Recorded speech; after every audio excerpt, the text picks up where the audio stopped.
डोडो TV.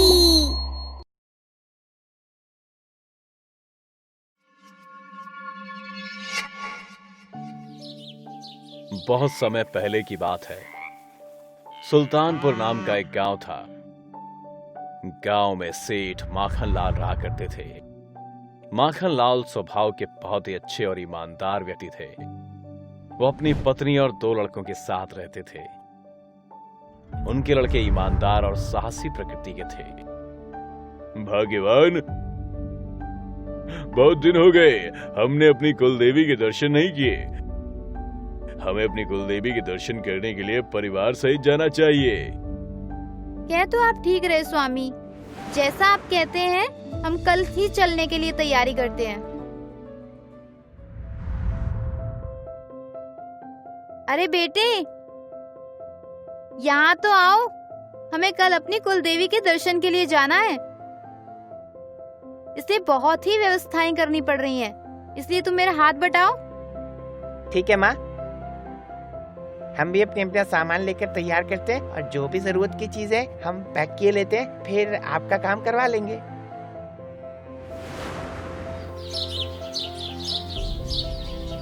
सुबह उठकर सभी तैयार होते हैं और यात्रा के लिए रवाना हो जाते हैं। मंदिर जंगल के पास में ही था। वहां पहुंचने का रास्ता थोड़ा पथरीला था, लेकिन चलते चलते वो सभी शाम होने तक मंदिर पहुंच गए। शाम को उन्होंने मंदिर की धर्मशाला में आराम किया। सुबह पास की नदी में नहाकर अच्छी तरह से शुद्ध होकर मंदिर में गए और मंदिर में अपनी पूजा अर्चना की, कुल देवी के दर्शन किए। पुजारी जी प्रणाम। आओ बेटा, ये हमारे पुजारी जी है। जब तुम्हारा जन्म हुआ था तब तुम्हें यहाँ पर लाए थे। बेटे पुजारी जी के चरण स्पर्श करते हैं। खुश रहो बच्चों, दिन दूनी रात चौगनी तरक्की करो बेटे। पिताजी, हम यहाँ के पास के जंगल में घुमाएं? हाँ बेटे घुमाओ, लेकिन रात होने से पहले ही लौट आना। हाँ पिताजी, रात होने से पहले वापस आ जाएंगे। दोनों बेटे जंगल की ओर निकल जाते हैं। जंगल के जीव जंतुओं को वो उछलते कूदते देखते हैं। हिरण, खरगोश को देखकर उनका मन अत्यंत प्रभावित होता है। वहां के पेड़ सुंदरता के प्रतीक थे। पहाड़ियों पर फैले घास के मैदान मन को आनंदित करते थे। खेल और चहलकदमी में उन्हें पता ही नहीं चला कि कब शाम हो गई और वो जंगल में बहुत आगे तक निकल गए और अंधेरा हो जाता है। अंधेरे में दोनों वापस जाने का रास्ता भूल जाते हैं और जंगल में ही भटक जाते हैं। तभी अचानक धुआं होने लगता है और कहीं से डरावनी आवाजें आने लगती हैं। दोनों डर जाते हैं और एक दूसरे का हाथ कसकर पकड़ लेते हैं। भाई तुम डरना नहीं, मैं तुम्हारे साथ हूँ। भूत प्रेत कुछ नहीं होता, इनसे मत डरना। हाँ भैया, मैं बिल्कुल नहीं डरता और ना ही डर रहा हूँ। और चलाई और क्या नजारा देखता है।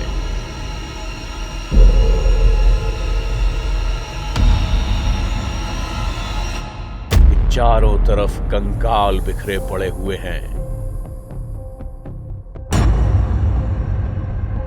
और आत्माएं उनके पास पेड़ों पर लटक रही हैं।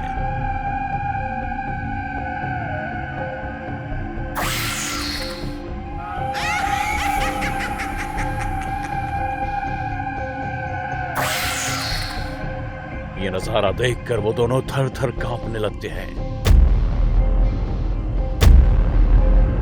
और पसीने छूट जाते हैं। आवाज निकलना बंद हो जाती है। तभी आत्माएं उनके पास आने लगती हैं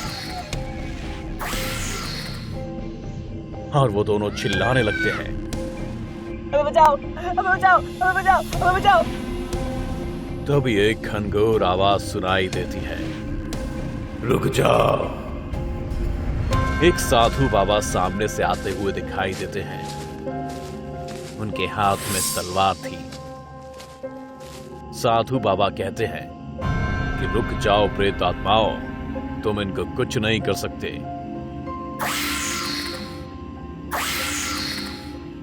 और साधु बाबा तलवार से आत्मा को काटने लगते हैं और आत्माओं का सर धड़ से अलग हो जाता है।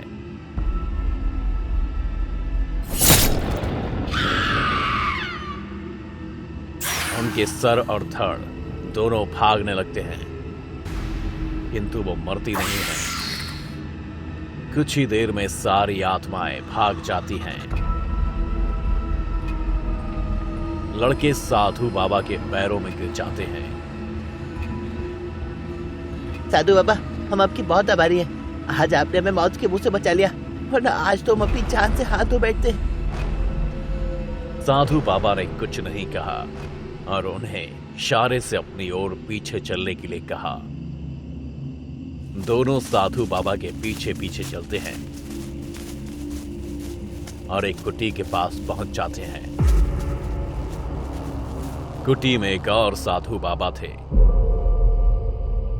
बाबा बच्चों को भोजन परोसने के लिए पत्ते तोड़ते हैं। पत्तों के ऊपर कुछ और पत्ते रख लेते हैं। उन दोनों को कुछ समझ में नहीं आता है। साधु बाबा जल हाथ में लेकर उन पत्तों पर छिड़क देते हैं और वो खाद्य पदार्थ बन जाते हैं। ये चमत्कार देखकर वो दोनों दंग रह जाते हैं। फिर खाना खाकर वो सो जाते हैं। जब सुबह उठते हैं तो ना ही वहां पर कुटिया थी और ना ही साधु बाबा। वह दोनों जमीन पर पड़े होते हैं। भाई, यहाँ तो कुटिया थी और साधु बाबा भी नजर नहीं आ रहे, कहाँ गए होंगे? दोनों ने आसपास ढूंढा पर साधु बाबा कहीं भी नजर नहीं आते हैं। वे दोनों मंदिर पर वापस आते हैं। उनके माता पिता उन्हें देखकर बहुत प्रसन्न हो जाते हैं। दोनों बालक रात की पूरी घटना अपने माता पिता और पुजारी को सुनाते हैं।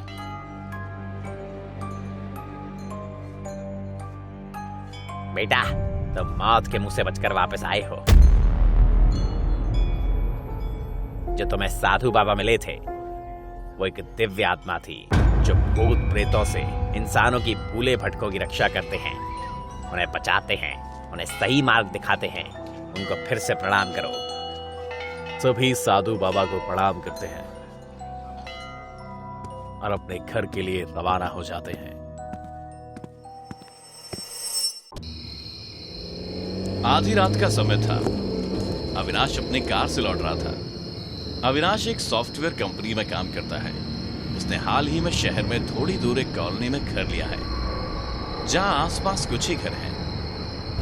अविनाश को घर पहुंचने की जल्दी थी, इसलिए वो हाईवे पर तेजी से कार चला रहा था। रास्ते में धुंध होने के कारण अविनाश बहुत कम दूरी तक ही देख पा रहा था। तभी अचानक उसकी कार से कोई टकराया। अविनाश घबरा गया। उसने ब्रेक लगाया और कार फिसलती हुई थोड़ी दूर पर जाकर रुक गई।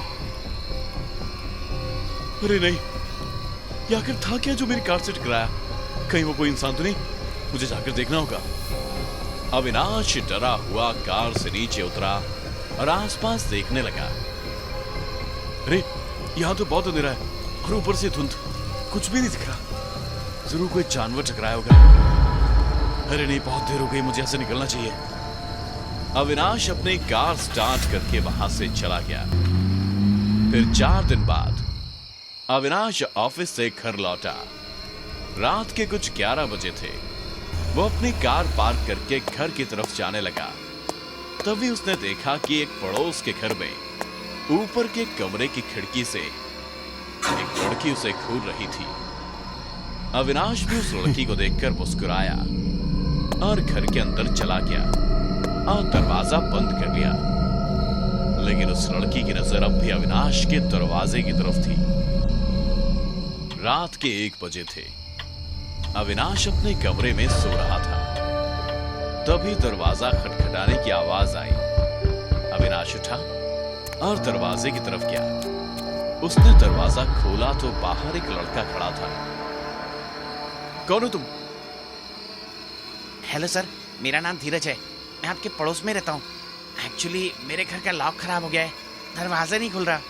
क्या आप मुझे कोई टूल्स दे सकते हैं जिससे मैं उसे खोल सकूं, प्लीज सर? अविनाश को धीरज पर शक हुआ, लेकिन वो लड़की तो अंदर है ना? लड़की? कौन लड़की? वही जो ऊपर के कमरे में, मैंने थोड़ी देर पहले उसे देखा था। आप मजाक तो नहीं करते? मेरा घर तो मैंने किराए पर लिया है और अकेला ही रहता हूँ मैं। उस वक्त अविनाश के मन में कई सवाल उठे, लेकिन उसने सब सवालों को नजरअंदाज कर दिया। अच्छा ठीक है, तुम यही रुको, मैं टूल्स लेकर आता हूं। अविनाश टूल्स लेने अंदर गया। जब वो टूल्स लेकर वापस आया तो उसने देखा कि धीरज वहां नहीं था। उसने बाहर निकलकर चारों तरफ देखा, पर धीरज कहीं नजर नहीं आया। फिर अविनाश ने धीरज के घर की तरफ देखा। उसका दरवाजा बंद था। अविनाश को लगा कि धीरज अपने घर जा चुका है। अविनाश वापस अपने घर के अंदर जाने ही वाला था कि उसकी नजर ऊपर खिड़की पर गई। अविनाश ने देखा कि वो लड़की अब भी ऊपर कमरे की खिड़की से खड़ी उसे घूर रही है। अविनाश उसे देखकर सहम गया। तभी अचानक उस लड़की ने अविनाश की कार की तरफ इशारा किया और वहां से चली गई। अविनाश सच का पता लगाने धीरज के घर गया। उसके घर का दरवाजा बंद था। अविनाश ने बेल बजाई, पर किसी ने दरवाजा नहीं खोला। वो वापस जा ही रहा था, तभी कहीं से धीरज वहां आ गया। अविनाश धीरज को वहां देखकर चौंक गया। धीरज, तुम कहां चले गए थे? कोई लड़की तुम्हारे घर पर है, ऊपर वाले कमरे में। आप क्या बोल रहे हैं? अंदर कोई भी नहीं है। मेरा घर तो बाहर से बंद है। ठीक है, तो क्या मैं अंदर आकर देख सकता हूं? हाँ, क्यों नहीं। धीरज ने टूल्स लिए और दरवाजे को खोला। फिर दोनों अंदर गए। घर में बहुत गंदगी थी। जगह जगह धूल जमी हुई थी और मकड़ी के जाले लटक रहे थे। धीरज, यहां इतनी गंदगी क्यों है? ऐसा लग रहा है कि घर काफी दिनों से लॉक था। जी, आपने सही कहा। मैं कुछ दिनों के लिए बाहर ही गया था, आज ही लौटा हूँ। अच्छा, क्या अब मैं ऊपर जाके देख सकता हूँ? हाँ, आप देख सकते हैं। वहां कोई भी नहीं है। अविनाश ऊपर के कमरे की तरफ गया। उसने कमरे का दरवाजा खोला तो देखा एक लड़की बेड पर बैठी हुई थी। अविनाश उसे देखकर घबरा गया। जी, आप है कौन और धीरज के घर पर क्या कर रही हैं? मेरा नाम नताशा है। मैं धीरज की पत्नी हूँ। लेकिन धीरज ने तो कहा कि वो इस घर में अकेले ही रहता है। धीरज ने ये तुमसे कब कहा? अभी थोड़ी देर पहले। वो यहाँ नीचे ही है। तुम झूठ बोल रहे हो। जी, क्या मतलब है आपका? धीरज की 4 दिन पहले कार एक्सीडेंट में मौत हो चुकी है। वो अब इस दुनिया में नहीं है। ये सुनकर अविनाश के पैरों तले जमीन खिसक गई। उसके कदम लड़खड़ाने लगे और वो डरकर नीचे की तरफ भागा। अविनाश जब नीचे पहुंचा तो उसने देखा कि धीरज वहां नहीं है। फिर अचानक हवाएं चलने लगी। सारे खिड़की दरवाजे अपने आप ही एक दूसरे से टकराने लगे और एक भयानक हंसी पूरे घर में गूंज उठी। अविनाश मौका पाकर बाहर की तरफ भागा। वो अपने घर में जाने ही वाला था कि उसका दरवाजा भी बंद हो गया। फिर अविनाश घबराया हुआ एक सुनसान रास्ते पर निकल गया। वो वहां से जा रहा था। वो एक सिद्ध तांत्रिक बाबा की कुटिया थी वहां, जिनकी शक्तियां और तंत्र विद्या के बारे में अविनाश ने बहुत सुना था। वो भागता हुआ तांत्रिक बाबा के पास गया और उन्हें सारी बात बताई। फिक्र मत करो बेटा, तुम्हें कुछ नहीं होगा, मेरे साथ आओ। अविनाश बाबा के साथ वापस धीरज के घर आया।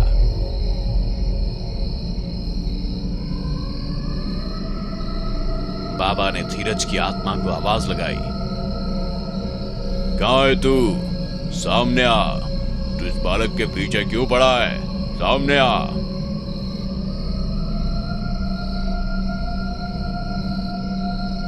बाबा, यहां ऊपर के कमरे में धीरज की पत्नी है।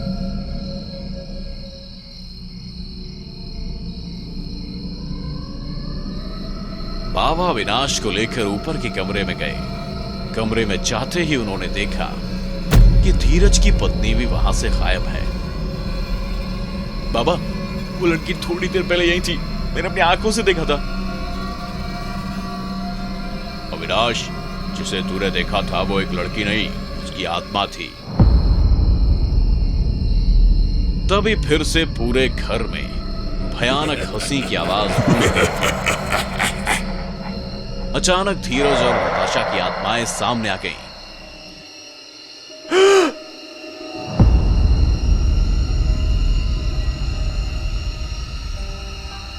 क्यों परेशान कर रहे हो इसे? क्या बिगाड़ा इसने तुम्हारा? क्या बिगाड़ा है?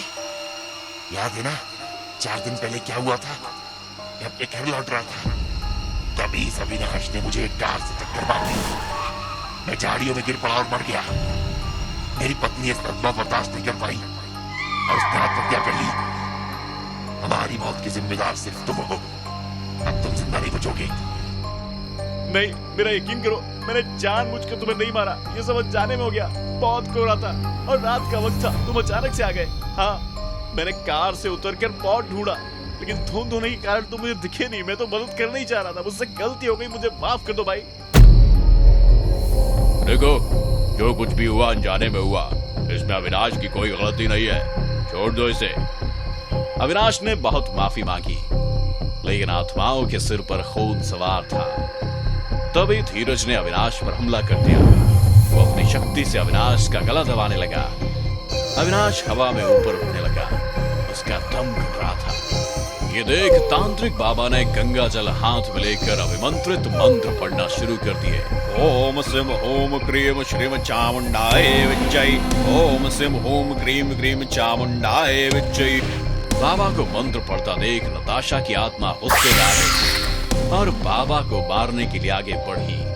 तभी बाबा ने वो पवित्र गंगा जल नताशा पर छिड़क दिया। नताशा तड़पने लगी। ये देख धीरज ने अविनाश को छोड़ दिया। तांत्रिक, तूने ठीक नहीं किया। अभी तो हम जा रहे हैं, लेकिन हम वापस आएंगे, जरूर आएंगे। याद रखना, खून का बदला खून। दोनों आत्माएं वहां से चली गईं। बाबा, लेकिन अगर आप नहीं रहे तो ये आत्माएं मुझे मार देंगी। ये ताबीज पहन लो और परेशान मत हो। इसके रहते वो आत्मा तुम्हें छू भी नहीं सकती। बाबा ने अविनाश को वो ताबीज दिया और वहां से चले गए।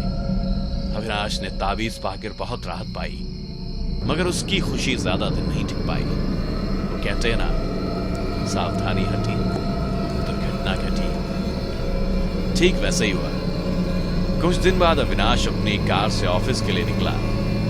वो बेफिक्र होकर स्पीड में कार ड्राइव कर रहा था। तभी अचानक उसे याद आया कि उसने तो वो ताबीज ही नहीं पहना है। अविनाश घबरा गया। तभी उसका ध्यान कार के मिरर पर गया। उसकी कार की पिछली सीट पर धीरज बैठा हुआ था। वो बहुत डर गया। उसने ब्रेक लगाने की कोशिश की, लेकिन ब्रेक नहीं लगा। अविनाश की कार कंट्रोल से बाहर हो गई और सीधा जाकर एक पेड़ से जोर से टकराई। अविनाश की मौत हो गई, वो भी ठीक उसी जगह जहां धीरज की मौत हुई थी। मनु को बीच पर सनसेट देखना और अकेले टहलना बहुत पसंद था। अक्सर वो काम खत्म करने के बाद शाम के वक्त समुद्र के किनारे चले जाया करती। शनिवार का दिन था। मनु समुद्र की लहरों में टहल रही थी। हल्का हल्का अंधेरा हो चुका था। अरे ये क्या है? लगता है किसी का कैमरा यहाँ छूट गया है। ये तो कोई बहुत प्रोफेशनल कैमरा लगता है। ये तो कमाल है। मनु उस कैमरे को अपने साथ घर ले आई। रात हो चुकी। मनु ने खाना खाया और उस कैमरे को टेबल पर ही रखा छोड़कर सो गई।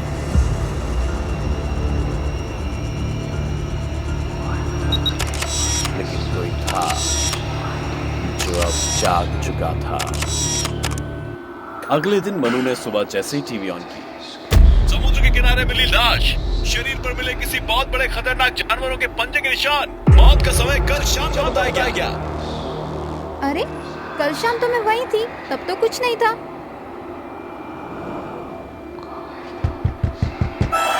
आती हूँ। अरे वाह शिखा, बता कैसी है तू? बहुत दिन हुए मिले। मनु और शिखा बातों में लग गए। कुछ देर बाद शिखा की नजर उस कैमरे पर पड़ी। वाओ, ये कैमरा तो मस्त है यार, कब लिया? अरे वो कैमरा तो चल वो छोड़, चल इस नए कैमरे से बाहर चलकर कुछ पिक्चर लेते हैं। मनु और शिखा ने पास ही के पार्क में जाकर कुछ पिक्चर्स ली और घर चले आए। लेकिन उन्हें नहीं पता था उनके साथ साथ एक तबाही चल रही है।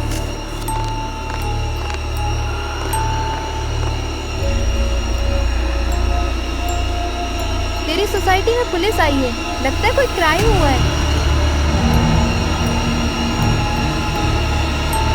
मनु और शिखा ने बाहर निकलकर देखा तो वह हैरान हो गए, क्योंकि पार्क में कुछ लोगों की लाशें पड़ी थी। कुछ तो गड़बड़ है, जो बीच पर हुआ वैसा ही यहाँ पार्क में। अरे मैंने कैमरे से उस वक्त कुछ पिक्चर ली थी, शायद उनमें कुछ क्लू हो। मनु ने दौड़कर कैमरा उठाया, पिक्चर्स देखना शुरू किया। पिक्चर्स देखते ही मानो उसके पैरों तले जमीन खिसक गई। क्या हुआ मनु, तू इतनी परेशान क्यों है? शिखा ने मनु से कैमरा छीन लिया और उन पिक्चर्स को देखते ही उसे भी एहसास हो गया कि ये कोई मामूली कैमरा नहीं, बल्कि मौत की तस्वीर लेने वाला खतरनाक औजार था।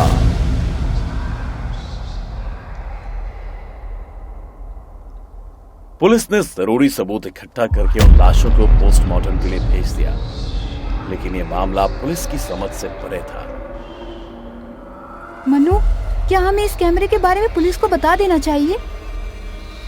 हाँ, मुझे भी यही लगता है। चल पुलिस स्टेशन चलते हैं। अगर अपनी जान प्यारी है तो जैसा मैं कहता हूँ करो। कौन है? किसकी आवाज है ये? मुझे तो बहुत डर लग रहा है। इस कैमरे को छोड़ और भाग यहाँ से।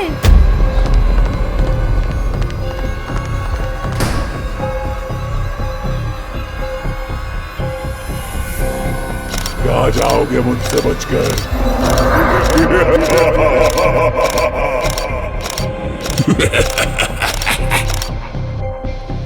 अगर तुम्हें अपनी जान प्यारी है तो मेरी बात मानते रहो, वरना जो हश्र उन लोगों का हुआ वही तुम दोनों का भी होगा।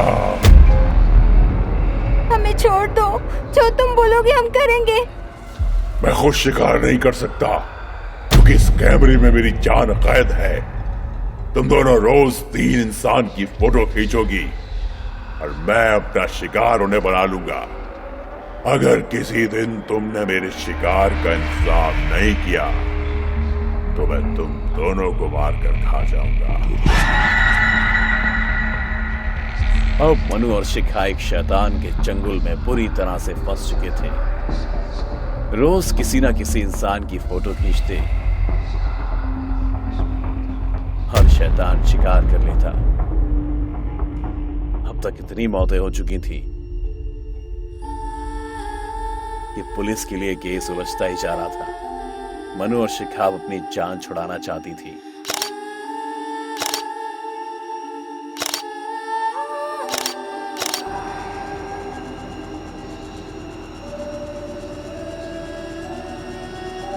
शिखा, हम यहाँ से भाग चलते हैं। हाँ, मौत आएगी तो आएगी, वैसे भी अभी कौन सा हम जी रहे हैं। फिर एक दिन मनु और शिखा ने उस कैमरे को एक अलमारी में बंद किया, घर से भागने लगी। सर, तो लाशें मिली हैं। इंस्पेक्टर और सिपाही बिना देर किए उस जगह पहुंच गए। ये घर तो मनु का था और वहां लाशें मनु और शिखा की थी। सर, इस इलाके में पिछले 18 दिनों में 40 मौतें हो चुकी हैं सर। सभी लाशों पे एक ही तरह के निशान हैं, जैसे किसी ने बहुत ही बेरहमी से इनका शिकार किया हो। ओके, इससे पहले कि ये कातिल और लोगों की जान ले, उसे पकड़ना होगा। घर की अच्छी तरह से तलाशी लो, चलो। इंस्पेक्टर और सिपाही उस जगह की अच्छी तरह से तलाशी लेते हैं, लेकिन कुछ खास नहीं मिला। हेलो, ठीक है, मैं अभी पहुंचता हूं। सुनो, तुम एक बार पूरे घर को और अच्छे से चेक करो। मुझे कमिश्नर सर ने बुलाया, ठीक है? मैं अभी आता हूं। इंस्पेक्टर निकल गया और तभी सिपाही को घर की तलाशी करते हुए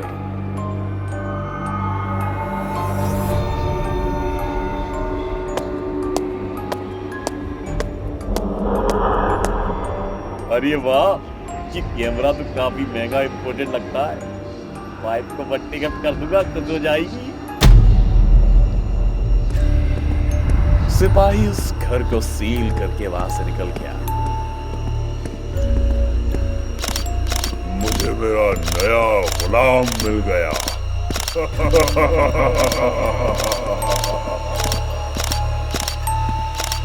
कभी कभी लालच मौत का सौदा साबित हो जाता है।